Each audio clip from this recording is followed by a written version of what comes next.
Greetings and welcome. We are in Junior English, and we now turn to a text in your hymnal on page 99, Patrick Henry's speech in the Virginia Convention. Now, the first thing that obviously we want to do in terms of our annotative work is we want to write down Patrick Henry's dates on page 99, 1736 to 1799. Now, as we are preparing to do a series of studies, beginning with a text by Henry, then a text by Franklin, then a text by Jefferson, I just want to give a little bit of background information to make these texts more understandable for you. So in your notes, you might want to call this an introduction to the Revolution, an introduction to the American Revolution. Okay, so if you're at all taking notes, and I recommend that you are, an introduction to the American Revolution. That's where we're headed. All right. There's two things I'm going to do on my whiteboard to kind of help set this up. The first is timeline driven, and the second has to do with the political dynamics of the day, of the time. All right, so we got a sense of it. All right. So, very simple, in terms of timeline, you're just going to draw a line like that. We've got our 0 point. We talk about before the Common Era. We talk about Common Era, or sometimes referred to as AD. Remember, we sit out here in 2014 as I'm giving this lecture, right? And remember that we divide these years up into 100 years that we call centuries, correct? Now, what we are doing is we are now wanting to pay attention to an important date. 1776, okay? 1776. Now that will be for us, of course, a pivotal year, right? We will, of course, mark July the 4th, 1776, as what we will argue the beginnings of our nation. Now, of course, we've been doing enough reading out of our hymnal to recognize there's all kinds of history prior to 1776 that we will call American history. No doubt. There are native voices. There are, of course, Puritan and Pilgrim voices that we've already looked at. But now all of a sudden we're going to shift to this really important time period. Now, if I'm in 2014, I'm in what century? The 21st century, and that's how we write it. So if I'm in 1776, I'm in what century? Don't say it, write it. I'm in what century if I'm in 1776? Well, I'm 2014, 20. I move up a number to 21 for the century. So I'm in what century? Well, that's right. This is the 18th century, right? The 18th century. Now we will say, watch this, we will say Columbus sailed the ocean blue, and we teach our children this little ditty, don't we? Columbus sailed the ocean blue in what? Go ahead and write it on your timeline, because that's a significant date as well. When does Columbus get in his boat and decide he's going around the world to the Indies, and ultimately a discovery is made? We will call that 1492. 8 years away from 1500, the 16th century, correct? So if you want to call it 1500, which is easy to do the mathematics with, right? Then we're talking about a difference in time. Well, you can see it there, can't you, right? From 1500 to 1700 is 200 years, right? And so if you're talking about the beginnings of America in terms of Columbus's sailing, right, then obviously we've got quite a bit of history. But now we turn to this time, roughly 1776, and what we will call, for your notes, the time of the American Revolution. Okay? American Revolution. Now, I've had students that say, I've always heard that term, but I guess I never really was totally sure what it meant. So can we now work a little bit to try and get a little sense of what that's even about? What do we mean when we're talking about the American Revolution? And the challenge for us now is to actually work with some, a little bit of history here that some of you will know, and some of you maybe will not know so well. So let's work through it, shall we? I'm sorry, I'm not the artist in the family, and my map making or cartography work is not always so great. So please forgive, all right? But let's go ahead and do a little drawing, okay? We're going to constitute that right there as the eastern seaboard, right? we're going to constitute this as Europe. And then we've got this little piece of rock that sits just right there that we're going to call England. Or sometimes referred to as Britain. Put it in your notes. Two different words for the same place. England, Britain. Okay? Now, we call these small gatherings of people here the 13, and then what word do we use? The 13 colonies, correct? Colonies. Now, we got to define that term, or much of what we're going to talk about is not going to make a lot of sense to us. Colonies. What in heaven's name does that even mean? Well, we need to understand the term colonialization. Colonialization. This is where our word colonies comes from. Well, what does that project even mean? Watch my whiteboard. It works something like this. First of all, you have what's called the mother country. Okay, in this case, England. Right? This country will send people into a target country. Okay. Extract natural resources from that country. Send it back to the mother country. Okay. Fundamentally, the idea of colonialization is for one primary purpose: bank. And, if successful, a lot of money. A lot of money. Got me? England is engaging in this kind of colonialization, where there's certain kinds of understandings from England that what is happening in these colonies, okay, is that there are certain kinds of resources that are being extracted and brought back to the mother country. Okay? The first thing we should point out about that then is this. The people living in the colonies are, you'll want to write it down, British. They are English citizens. This is crucial. They belong to England, and England has total power over them and what they do. Now, to be fair, England sends troops who will stand on street corners and keep the peace and all those kinds of things. All right? We should point out, England is not the only one doing this project. Directly across the channel, here is France, right? And then further south, this is Spain. And guess what? France is doing the same project up north in an area that we will later call Canada, correct? And Spain is doing the same thing down south in an area that we will later call Florida. Europeans are doing this all over the world. They're not just doing it here. They're also doing it, of course, in Africa. Later they will do it, of course, in the area we know of as India, and then Burma. All over the world this is happening. And again, for one primary reason. It's not that the English people, by and large, are looking for new places to live as much as they're looking to try and make money, and this is the easy way for it to happen. The governing body in England, Parliament, makes the rules. We will call them laws. Okay. And the understanding is very simple. English people live in the colonies. Their job is to help make money, and they themselves make money. And everybody's making quite a bit of bank. That's important for your notes. Everybody's making money. Okay?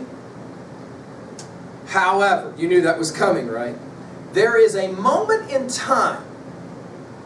It's easy to use 1700 as a working date because it's a round figure. There's a moment in time when these colonies start to ask questions of England in regards to laws made. More particularly, taxing laws. Now, what is a tax? Well, a tax is simply what you pay to the mother country to be able to engage in this project of making money, right? And this taxing for some of the colonists starts to be a little bit questionable.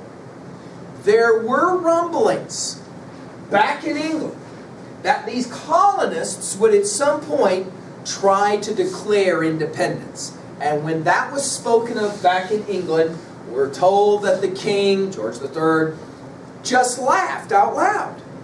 He said those people wouldn't survive 3 weeks if we got in our ships and just went back to the mother country. No way. First of all, look at my map on the board. If Boston all of a sudden has no military force by the English, he said it, and it was true, and all the colonialists knew it was true right away. The French would come down from the north, the Spaniards would come up from the south and try and do the same game of colonialization. Colonialization usually means, in the end, we show up in some place, we tell you that you can't run your own country, and if you don't like it, that's why they're bullets. Done. It's an end of discussion. It's over. But wait a minute. There were people living here when all these English people showed up. Remember? Those are our Native Americans. They might want some of that property and land back and those resources, correct? So the argument was a simple one. Why in heaven's name would these people ever declare their independence? Because we're going to leave them unprotected. And immediately there would be chaos. Not only political chaos, but there would as well be physical chaos. There would be all kinds of fighting in the major streets of major cities. Now, I sometimes have struggled to help students really completely comprehend what's going on during this revolutionary time period. By the way, revolution coming from our word to revolt. You want to write that down. To revolt means what? Well, it means to say no more. Now, I am not suggesting that you try this evening, but I want you to have a sense of the courage that is involved by the individuals who participate in this revolution. And so I've always worked with a word picture with my students to help them get it, to help them understand what's going on. Because here's the deal for me. Old-timers will often tell me, those kids you teach are not very patriotic. To which I will respond usually as the following. You're not born a patriot, like the color of your eyes. You are made a patriot by the country in which you live. And the only reason that you ever choose to be a patriot is because that country gives you a reason to be patriotic. I'm convinced we haven't heard enough reasons to be patriotic. And once we start looking at some of these texts, we're going to go, whoa, whoa, whoa. Let me give you an example. What if tonight you went home to the people you live with and you were to say to them, I need you to sit down in the kitchen, we're going to have a conversation, sit. And already they're kind of like, oh, okay. 2 things that I need you to hear me clearly, I don't have a lot of time. 1, I really appreciate what you've done for me in my life. You've given me a place to live. You've given me food to eat. You've given me clothes to wear. You've provided for my education. First thing I want to say to you is thank you, and I really mean that. And I do. I really mean that. But number 2, I think it's time for you to leave. No, I mean it.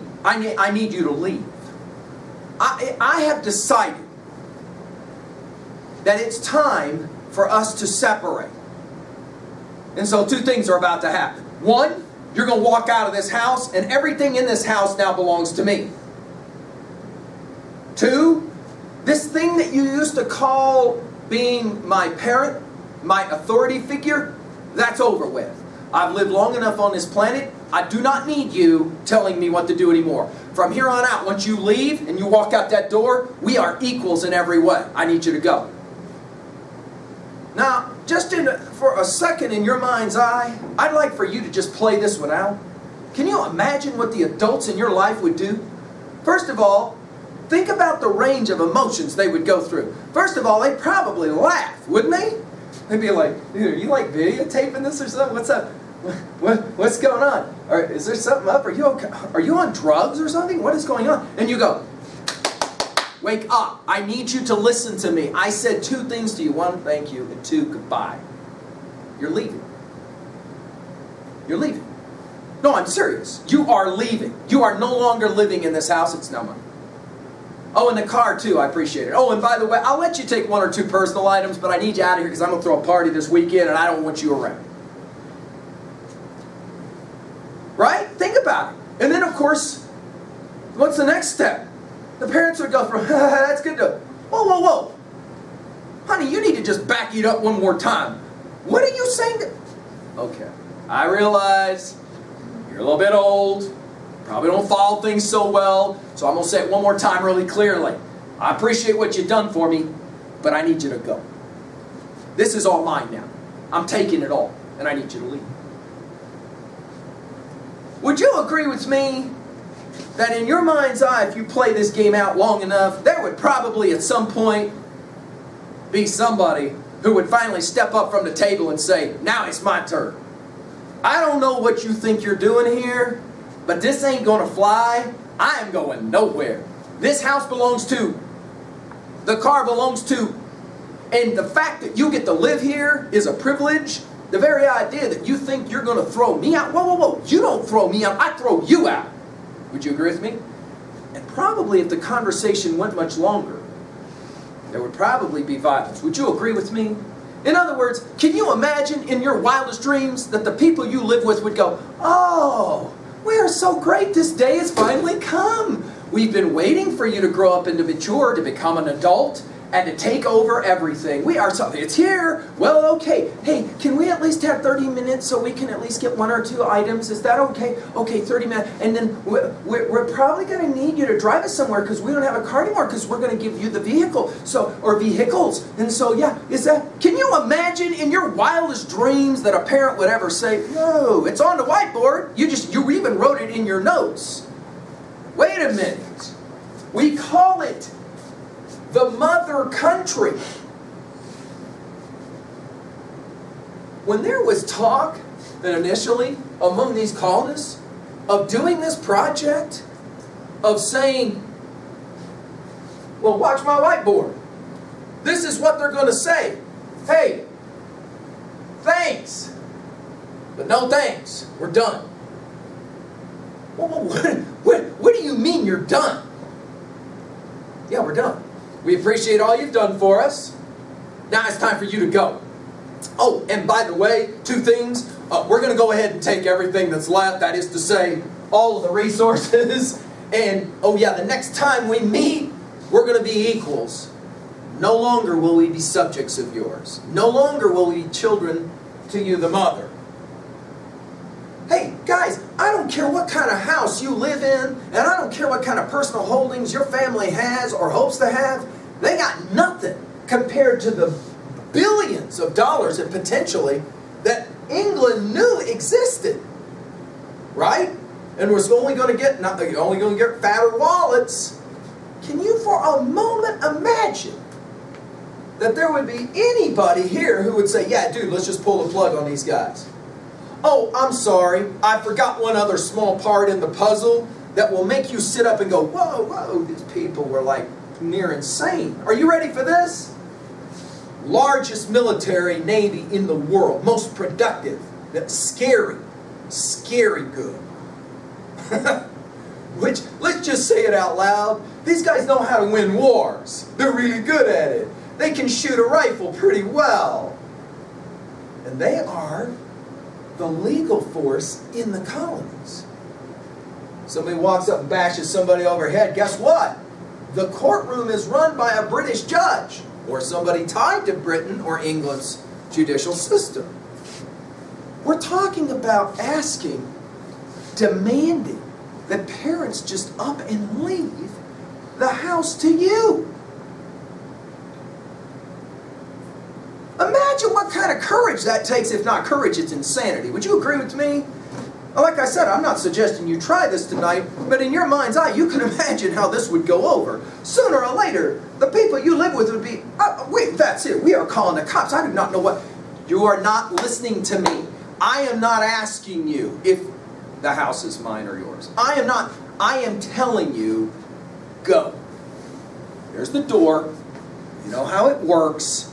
Leave. And the next time we see each other, we're equals. Don't even try and play this game if you're my parent can tell me what to do. I'll finish my introduction by making one final comment that should make you, the next time you look at a flag, recognize something quite remarkable. Are you ready for this? It worked.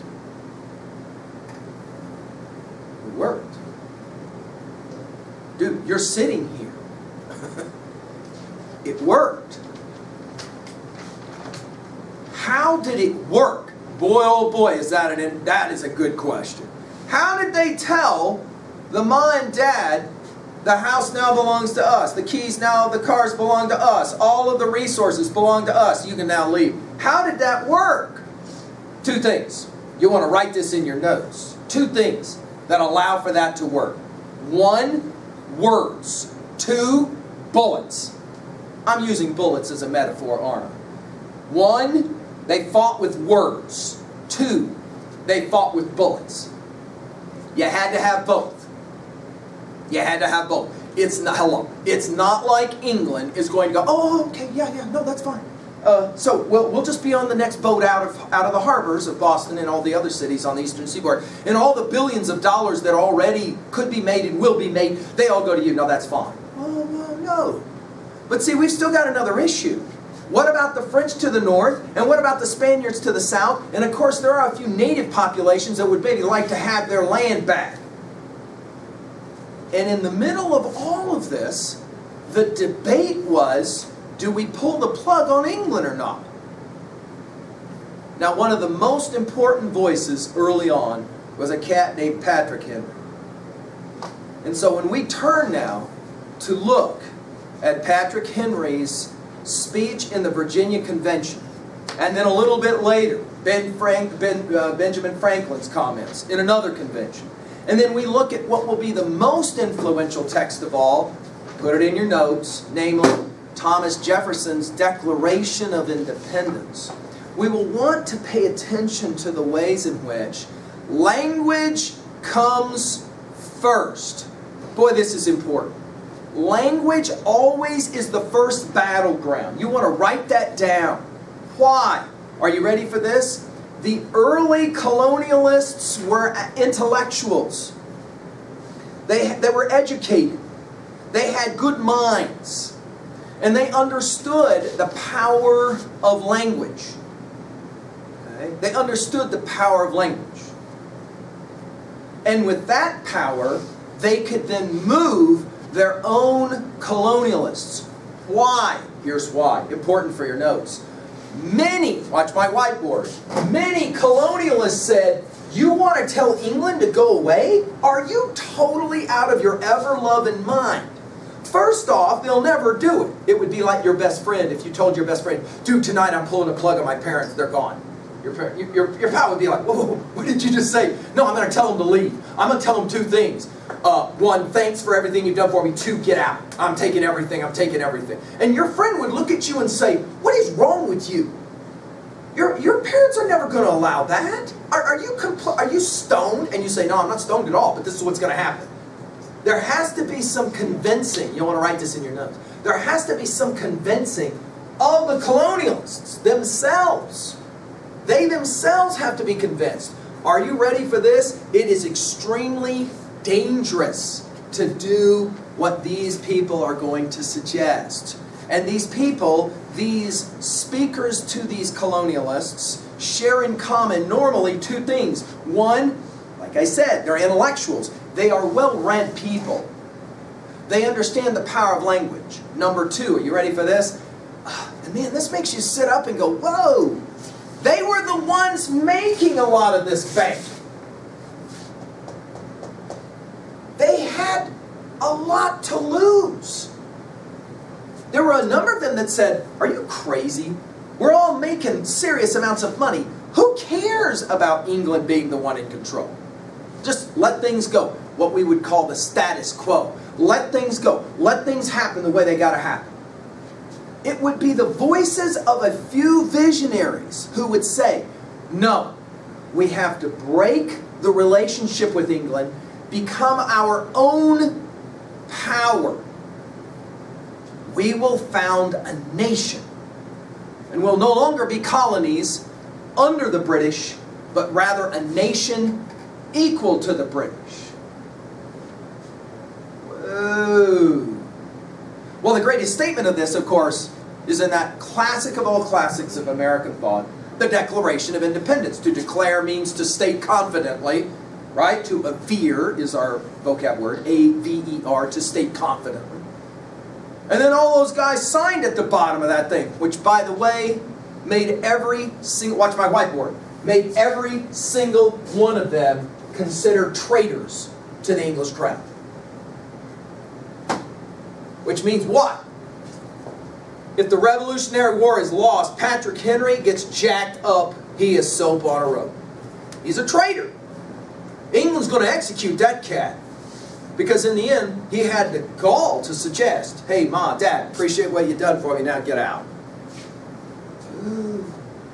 Of course, there's one or two people, if you went home tonight and told your parents, no, I'm serious, get out. And then all of a sudden you just picked up a 12 gauge and went, I'm serious, now you're leaving, this place belongs to me. What would your parents do?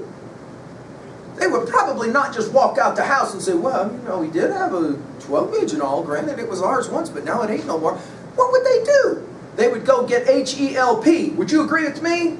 They would say, they're not sitting down. And that's exactly what England will decide to do as well. They're going to solicit help. These colonists know that is the potentiality. Who's to the north? Right. Who's to the south? Right. See how this works? They are aware that they are in what many called a no-win situation. Now, how does that thing get played out? Well, I mean, let's be fair. It's a handful of people. Not just men. Not just men. It's often overlooked, the female voices. Many of those voices were given no time in writing, but we know that they were doing some incredible speaking and talking behind closed doors with their men saying, are you sure you're going to do this? Because once you do this, would you be, I mean, hey, think about this for a second. So the conversation goes for about 45 minutes with your folks, and finally all of a sudden somebody steps up and says, all right, I've heard enough of this. And you go, no, dude, I'm just kidding. Just fun and just kidding. Not like you can do that once the project's down the road. Would you agree with me? Once you put your name, for example, and sign the Declaration of Independence, it's already started. The war has started before the first bullet ever gets shot. And there's no going back. There's no going back.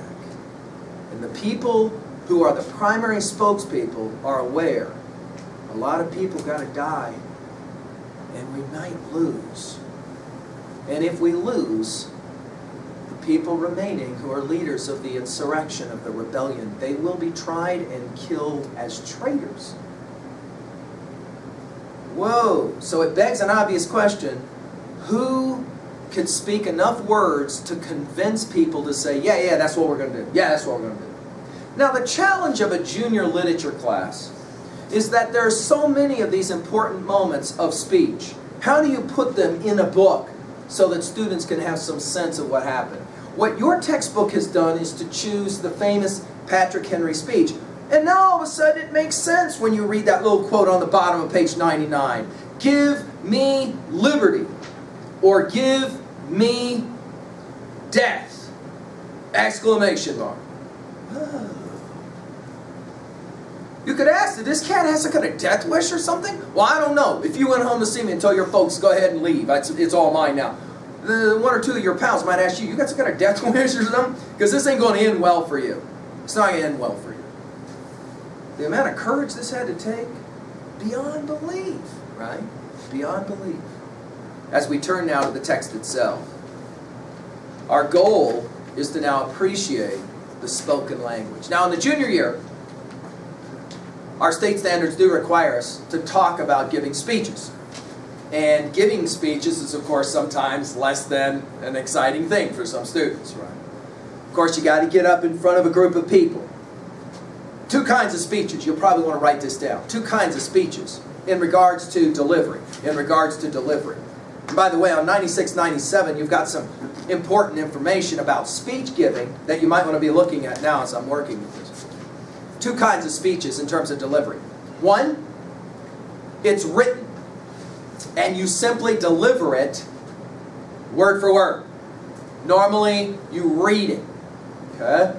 So, for example, you know you got to give the speech, you sit down, you write everything you're going to say, You get up in front of the audience. When presidents today give their inaugural speeches after they've been elected, they give an inaugural speech. Those speeches are written either by the president-to-be or by a speech writing team, right? So that's one kind of speech. A second kind of speech is what we call extemporaneous speeches. Now what does that mean? Well, those are speeches where the individual gets up and kind of talks, maybe from a little bit of an outline, but it's not going to be written down. It's going to be more just kind of shared off the cuff, if you will. Now, it's always an interesting question, which is more effective? And the answer, of course, has always been the same. Well, it all depends on the content of the speech. What makes a really fine speech? Well, I'm with you on page 96. Notice, first of all, there's different kinds of speeches. Notice you can have a political speech, an address or a formal speech. You can have a sermon, as we saw with, for example, Sinners in the Hands of an Angry God. The rhetorical devices, though, are crucial. What do we mean by rhetoric or rhetorical? Not what the person says, but how the person says it or delivers it. There's going to be three that they will list. The first one is restatement. It's fairly obvious. You're going to say something, and you're going to say it again, and you're going to say it again. Now, good speech givers will often do that, but vary the language so that it's not the exact same wording. Then you've got this really interesting A word. You'll want to write it down. Anaphora. Now, anaphora is a repetition of a very particular kind. Notice you're reading it with me on page 96. You're going to have a word or a group of words that will come back again and again and again. And we're going to see this in some of these speeches. Of course, in our junior experience, we study a number of these very important speeches in the history of American thought. We think immediately of the Gettysburg Address 7 years ago, blah, blah, blah, blah, blah. And we're going to see that Lincoln was raised as a young man, reading some of these speeches, and that when it came time for him to give speeches, and of course many of our leaders since, there was this understanding that they had a blueprint, a pattern to follow. The third one is what we would call rhetorical questions. This is a question that you ask, but the answer is already understood. For example, if I were to say, wouldn't we like for this school day to be over and we could just leave? See, that's a fairly self-evident question. It's like if somebody would say, no, dude, just keep talking. I love it. No, right? A rhetorical question is, the answer is already in play. We already pretty much know what the answer is. So why do it? Well, this is the point of persuasive speeches. We are trying to convince the audience to at least listen to what we have to say. I'm on page 98, and notice you've got several of these observations, but I want to get this other A word out of the way, an allusion. Now let's get that one in our notes on page 98, allusion. A-L-L-U-S-I-O-N-S. We're working at 2B, by the way, allusions. Now, a magician comes in and does this thing where first the elephant's there and the elephant's gone. What's that? That's an illusion. No, that's I-L-L-U-S-I-O-N. That's an illusion. This is an allusion. What is that? Two things you want to write down. First of all, a reference to something before the speaker, to normally some kind of text, literary text or other kind of text, where you make a reference to something else, okay? Now, what is the single, this is going to be a gets dark at night obvious question, but let's ask it anyway.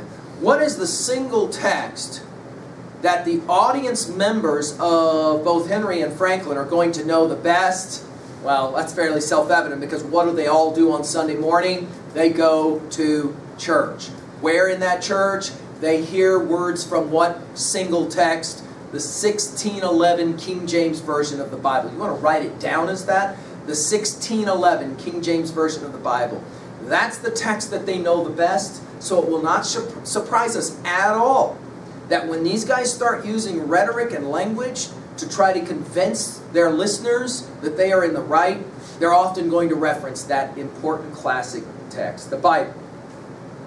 All right, I'm working now on page 99. What is it that Patrick Henry is so upset about? In a word, the Stamp Act. The Stamp Act. Now, what is that? Well, it's nothing more than a tax that the British put on colonialists. One more way for England or Britain to try and make a little bit more bank or money off of the colonists. Okay? In this case, they were taxing all paper products. Anytime anybody in the colonists used paper, they got taxed for it.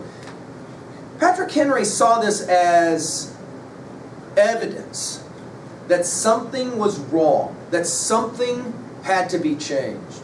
And so there's this famous speech that he will give in the Virginia Convention. Now on page 99, they call it a call to arms. Now let's make sure we understand this term, call to arms. First of all, if you call, that means you request. And what do we mean by arms? Are we talking about these? Is that what we mean, call to arms? No, we're talking about arms as in weapons. In other words, war.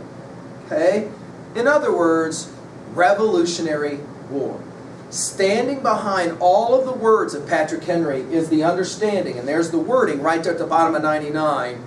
We might have to die for this cause. We might have to die for this cause. It's an interesting 3B question to ask. Right now, what are you willing, right now, that you say, I believe in so strongly, I'd take a bullet to the head for? Right now. So that's an interesting question. And that's going to be really one of the questions that Patrick Henry will ask his audience. What do you believe in strong enough you're willing to die for? Whoa. I'm on page 101. This becomes one of the most famous speeches in American history because it succeeds. We should point that out. In this famous speech, notice, read with me. Patrick Henry denounces the British king, urges the colonialists to fight for independence. Making such a declaration took tremendous bravery, we would say courage as well. England was the world's most powerful country at the time, and the odds against the colonialists were overwhelming. If the colonists had failed to win independence, Henry and a whole bunch of others would have been soap on a rope. And that is absolutely true. What is it? Two parts now at level 1. You want to write these questions down as we get ready to read this. What does he say to convince these guys? Write it down. That's your first question at level 1. What does he say to convince these guys this is what we should do? 2, what kind of emotional power does he bring to these words and with these words? Let me ask it this way. When you finish this little reading, this speech, do you have a sense this cat is for real, or is he just like playing a game? Is he a for real, or is he playing just kind of a game? Guess what? Give me liberty or give me death is a line which strikes most students as, whoa, this guy is for real. He's going to take this seriously. All right, here we go. I'm on page 101 now with you. Let's just follow along. By the way, Patrick Henry, these kinds of speakers, very well educated. They're going to assume their audience is well read. And so sometimes their language for our students today can be a little bit difficult to follow. You definitely want that pen in your hand. You definitely want to be following along with our professional reader to make sure that you feel comfortable that you can keep up with the flowing of the language itself. Here we go, guys. Patrick Henry. Let's follow along.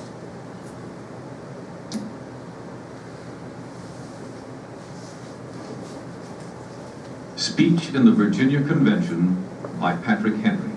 Mr. President, no man thinks more highly than I do of the patriotism as well as abilities of the very worthy gentlemen who have just addressed the House. But different men often see the same subject in different lights, and therefore I hope it will not be thought disrespectful to those gentlemen if, entertaining as I do opinions of a character very opposite to theirs, I shall speak forth my sentiments freely and without reserve. This is no time for ceremony. The question before the House is one of awful moment to this country. For my own part, I consider it as nothing less than a question of freedom or slavery. And in proportion to the magnitude of the subject ought to be the freedom of the debate. It is only in this way that we can hope to arrive at truth and fulfill the great responsibility which we hold to God and our country.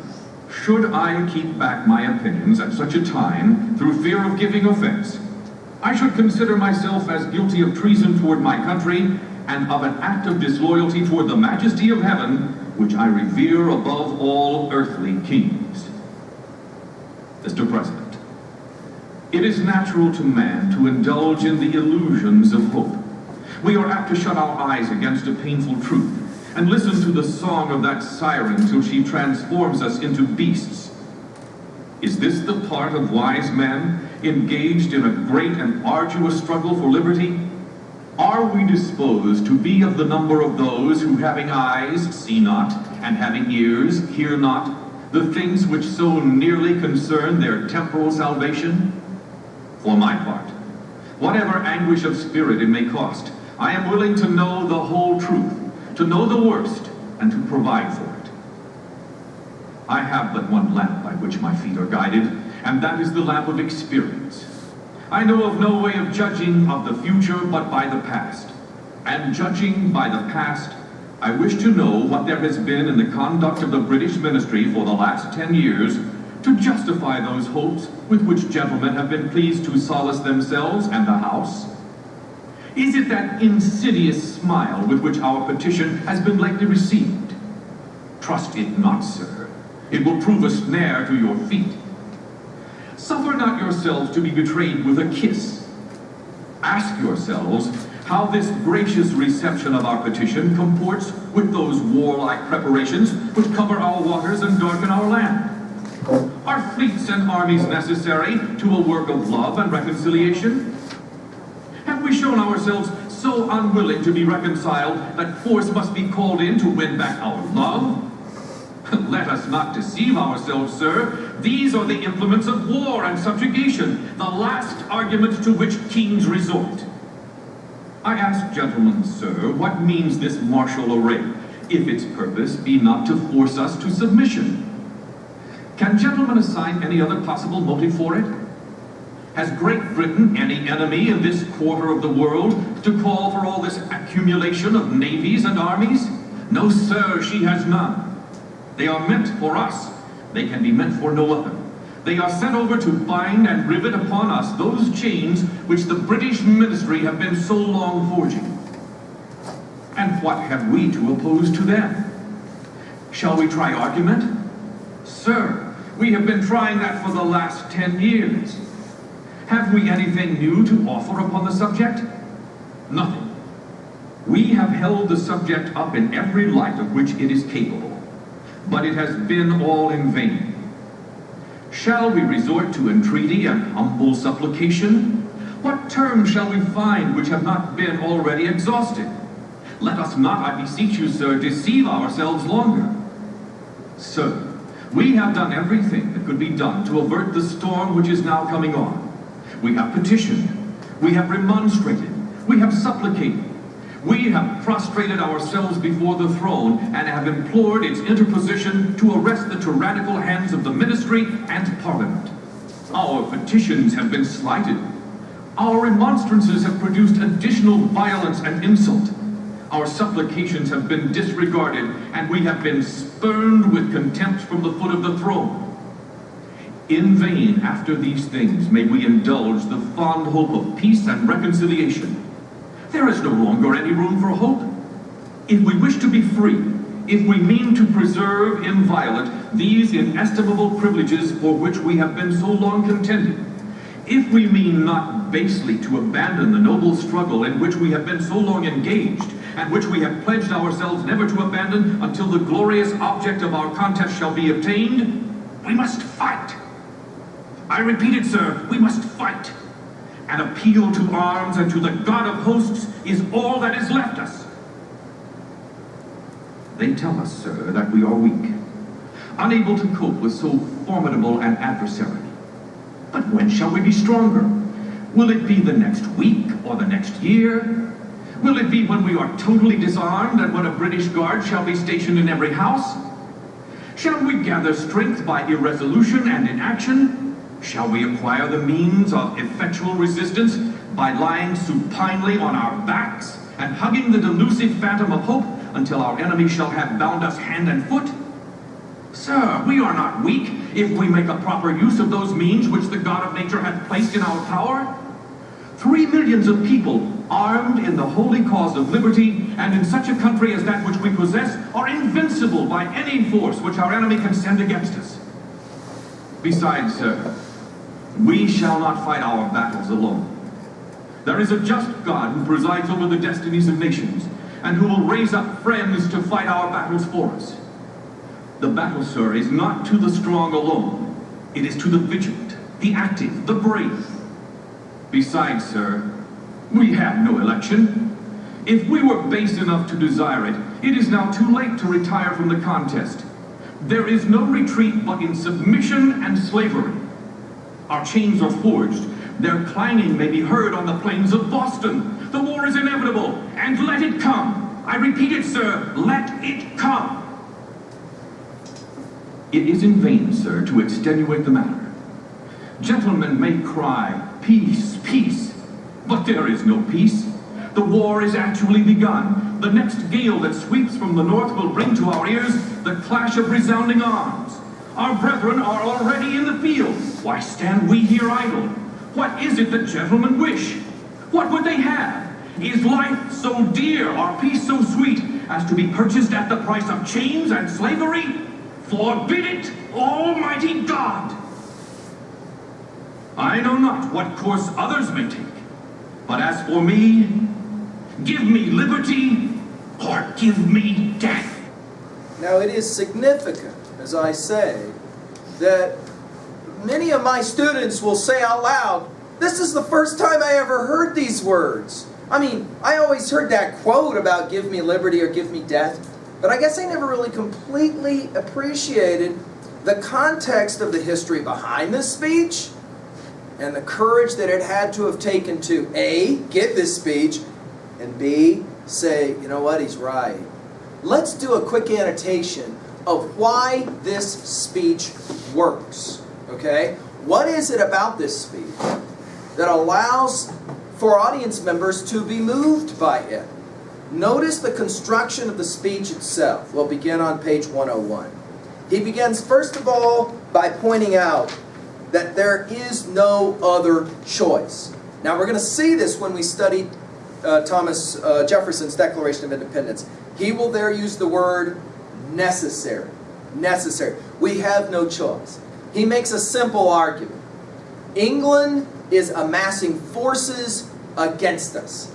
If we do not fight, we will become slaves. Now, think of it. For Patrick Henry, is being a slave a good thing or a bad thing? Well, clearly for him, it's a bad thing. What's very interesting, of course, and it's again one of the dark